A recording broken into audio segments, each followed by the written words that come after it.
Hello दोस्तों, जय हिंद दोस्तों। आप देख रहे हैं मेरे यूट्यूब चैनल सक्सेस इंजीनियर पर। दोस्तों मैं आपको बता दूं, मैं आपको इतिहास का सीरीज लेके चल रहा हूं अब, क्योंकि पॉलिटी ख़त्म हो चुका है, भूगोल ख़त्म हो चुका है यानी ज्योग्राफी, और इकोनॉमिक लगभग ख़त्म कर चुके हैं। यूपी जीके भी पढ़ा चुके हैं दोस्तों, स्टैटिक जीके भी पढ़ा चुके हैं, जनगणना भी खत्म कर दिए हैं दोस्तों। आपको विज्ञान भी क्वेश्चन भी डाल दिए हैं यूट्यूब पे, यानी प्ले लिस्ट में जाके देखिए। अब इतिहास का जो इम्पोर्टेंट वीडियो था मैं आपको सिंधु घाटी सभ्यता तक पढ़ा चुका था। सिंधु घाटी सभ्यता के बाद जो आगे है दोस्तों उसको मैं पढ़ाऊँगा। तो आज वैदिक सभ्यता लेके आए हैं। मैं आपको बता दूँ, प्लेलिस्ट में आपको मैथ मिल जाएगा, शॉर्ट में प्लेलिस्ट में सब कुछ मिल जाएगा। आप जाके केवल देखिए, क्योंकि पेपर का डेट कभी भी आ सकता है दोस्तों। उत्तर प्रदेश पुलिस का पेपर डेट कभी भी आ सकता है, इसलिए आप पढ़ते रहिए, ठीक है। तो उसी क्रम में मैं आपको वैदिक सभ्यता पढ़ाने के लिए लेके आया हूँ। वैदिक सभ्यता का पहला पार्ट है वैदिक सभ्यता क्या था, कब आया था, यानी सिंधु घाटी सभ्यता के बाद जो सभ्यता आई उसे वैदिक सभ्यता कहा जाता है दोस्तों। वैदिक सभ्यता की बात की जाए तो यह परिचय अगर बात की जाए, पूर्व वैदिक काल, वैदिक सभ्यता दो भागों में बांटा गया है, पूर्व वैदिक काल, उत्तर वैदिक काल।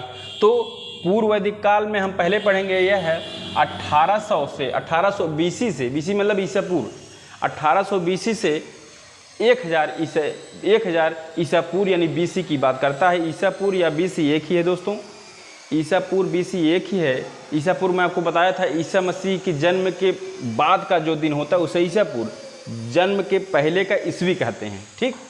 तो पूर्व वैदिक काल में 1800 से 1000 BC, और उत्तर वैदिक काल की बात की जाए तो 1000 से 600 BC की बात करता है। तो वैदिक क्या है इसके बारे में जानेंगे दोस्तों। तो वैदिक शब्द से बना है जिसका अर्थ है ज्ञान। वैदिक वेद शब्द से बना है, वैदिक शब्द वेद से बना है, वेद मतलब ज्ञान। वैदिक शब्द वेद से बना है जिसका अर्थ है ज्ञान, यानी वैदिक क्या है, वैदिक शब्द जो है वेद से बना है दोस्तों, जिसका अर्थ होता है ज्ञान।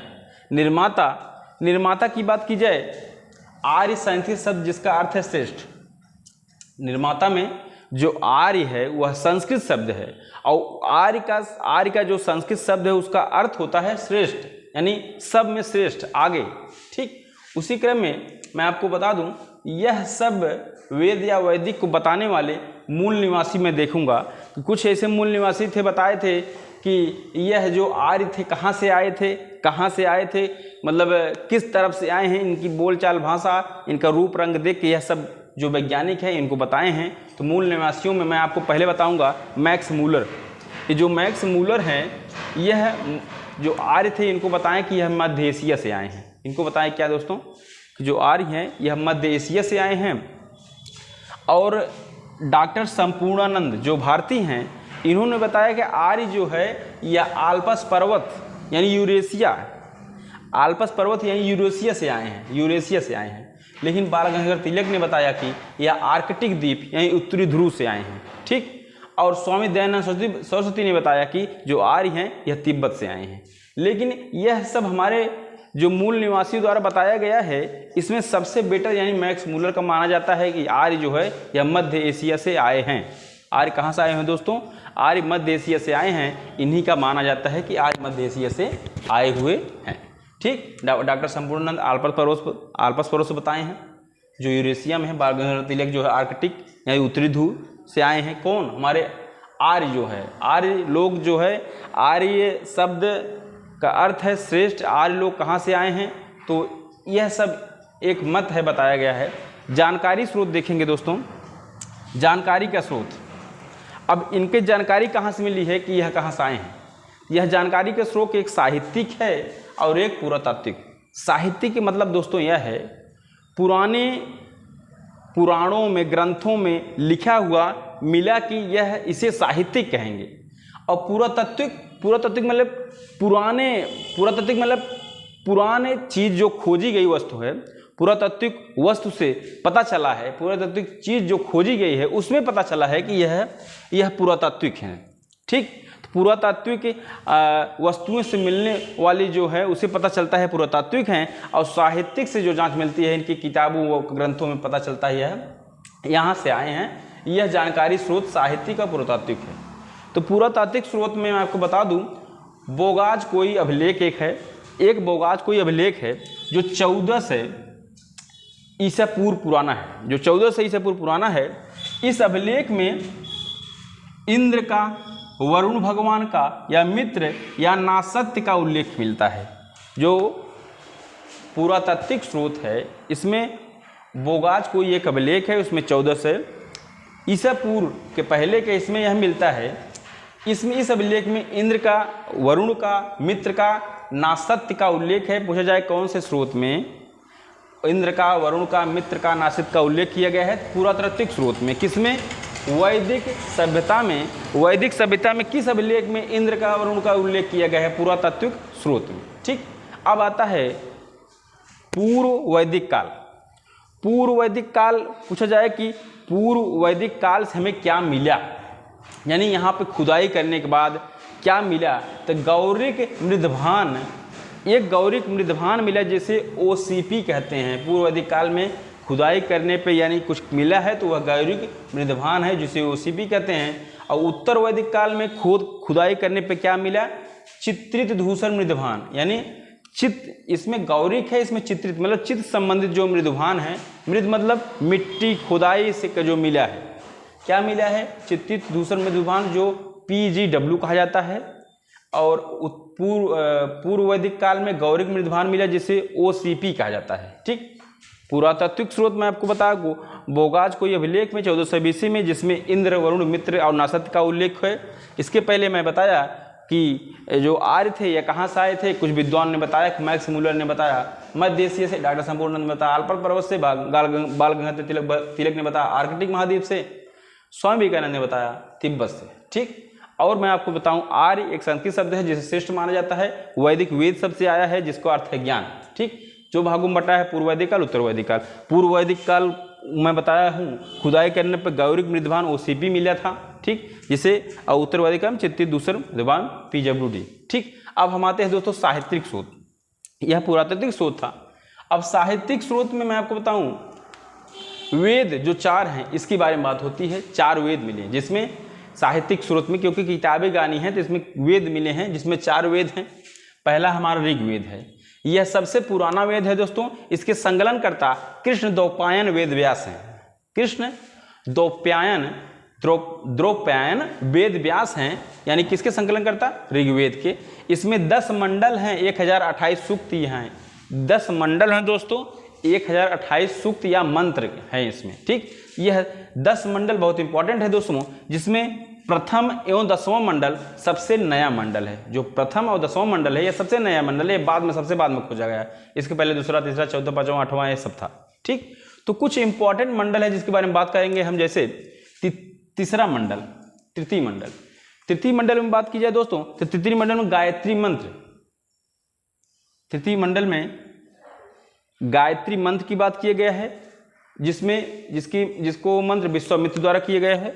ठीक, सातवां मंडल दशराज युद्ध की बात की है। इसमें दशराज युद्ध हुआ था एक, उसकी इसमें बात हुई 7वां मंडल में। ठीक, 9वां मंडल की बात की जाए तो इसमें सोम देवता की बात हुई इसमें। और 9वां मंडल में दोस्तों सोम देशवां, और 10वां मंडल जो है इसमें वर्ण व्यवस्था की बात हुई दोस्तों। वर्ण व्यवस्था कहा जाए इसमें ब्राह्मण, क्षत्रिय, वैश्य, शूद्र जो 4 वर्णों में बटे हुए हैं, यह इसमें बात होती है। बहुत इंपॉर्टेंट हो जाता है 10वां मंडल, जिसमें वर्ण व्यवस्था की बात होती है। 9वां मंडल सोमदेव रहते हैं।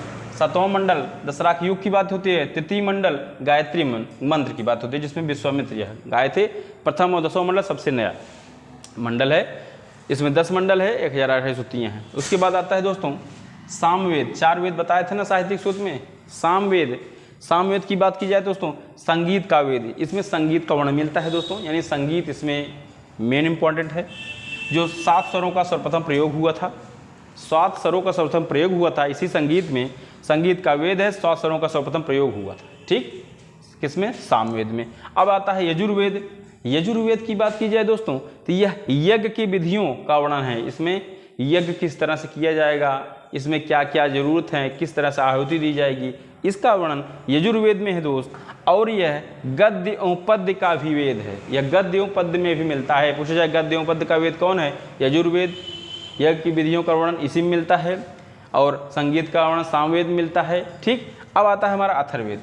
अथर्ववेद दोस्तों यह है एक आर्थिक वेद है। आर्थिक वेद कहा जाए कि जादू टोना वशीकरण आदि का वेद है। जादू टोना वशीकरण आदि का वेद है, घरेलू संबंधित यह वेद है दोस्तों। जैसे अथर्ववेद को ब्रह्मवेद या श्रेष्ठ वेद भी कहा जाता है। अथर्ववेद को ब्रह्मवेद या श्रेष्ठ वेद भी कहता है, या सबसे अंतिम वेद भी कहता है। सबसे बाद का वेद, सबसे बाद का वेद कौन सा है? अथर्ववेद है। और इसमें जादू टोना वशीकरण की आदि का बात की गई है दोस्तों। ठीक, तो यह था साहित्यिक स्रोत इसका। अब पुरातात्विक स्रोत में आपको बताया बोगराज अभिलेख, जिसमें इंद्रवणु मित्र नासत की बात की गई है। ठीक, इसमें खुदाई में गौरव मृदभान, चित्रभूषण मृदभान, यह पुरातात्विक स्रोत में बताया गया। लेकिन जो साहित्यिक स्रोत हैं यह 4 वेदों की बात करते हैं, जो आपको डिटेल बता चुका हूँ। ठीक, तो आता है दोस्तों इस तरह से देखिए, ऋग्वेद को किसके द्वारा संचालन किया गया? अध्यक्ष यानी होत्र कौन किए हैं? ठीक, और इसका उपवेद, इसका उपनाम क्या है? तो ऋग्वेद अध्यक्ष थे होत्र द्वारा इसका किया गया है। इसका उपवेद का नाम है आयुर्वेद। ऋग्वेद को आयुर्वेद कहेंगे हैं, और इसका अध्यक्ष जो है होत्र थे। ठीक, और सामवेद की बात की जाए दोस्तों, जो सामवेद है, सामवेद के अध्यक्ष थे उद्गाता। सामवेद के अध्यक्ष कौन थे दोस्तों? उद्गाता थे, और इसे गंधर्ववेद कहते हैं। इसे क्या कहते हैं? गंधर्ववेद। इसको आयुर्वेद, इसे गंधर्ववेद। और जो यजुर्वेद है इसके अध्यक्ष थे अर्धयु इसके अध्यक्ष हैं, और इसका उपनाम है धनुर्वेद।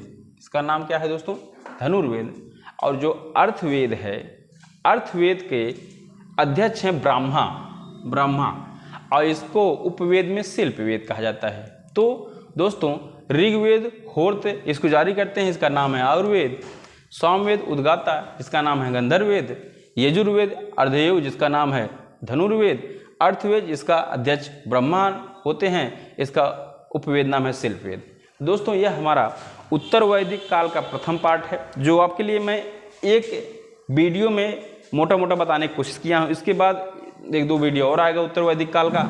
ठीक, तो देख लीजिए। आपको अच्छा लगा हो तो लाइक से सब्सक्राइब का कमेंट जरूर करिए। इसका शार्ट स्क्रीन ले लीजिए दोस्तों। देखिए दोस्तों, यह मैं आपको 10-15 मिनट में पूरा एक टॉपिक पढ़ा रहा हूँ। कहीं आप पढ़ने जाएंगे 2 घंटे में पढ़ेंगे, 1 घंटे में पढ़ेंगे।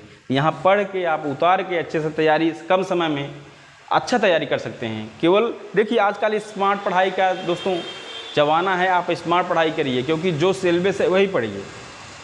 हमारे कहने मतलब जो सिलेबस वही पढ़िए और ढंग से पढ़िए, कम समय में पढ़िए, तब आप सबसे आगे जाएंगे। और कहने को कहा जाए दोस्तों, आप मैं बता दूं, आप जैसे उत्तर प्रदेश से आपको जाना है मुंबई, तो आप चले जाएंगे उत्तर प्रदेश से सीधे तमिलनाडु से तब मुंबई आएंगे। तो यह तो आप जाएंगे, लेकिन समय लगेगा। लेकिन मुंबई, उत्तर प्रदेश से डायरेक्ट आप मुंबई होते हुए मुंबई चले जाएंगे, तो यह कम समय लगेगा। इसलिए स्मार्ट पढ़ाई करिए, ना कि घूम के। ठीक है दोस्तों, अच्छा लगा तो लाइक से सब्सक्राइब और कमेंट जरूर करिए। ठीक है, धन्यवाद।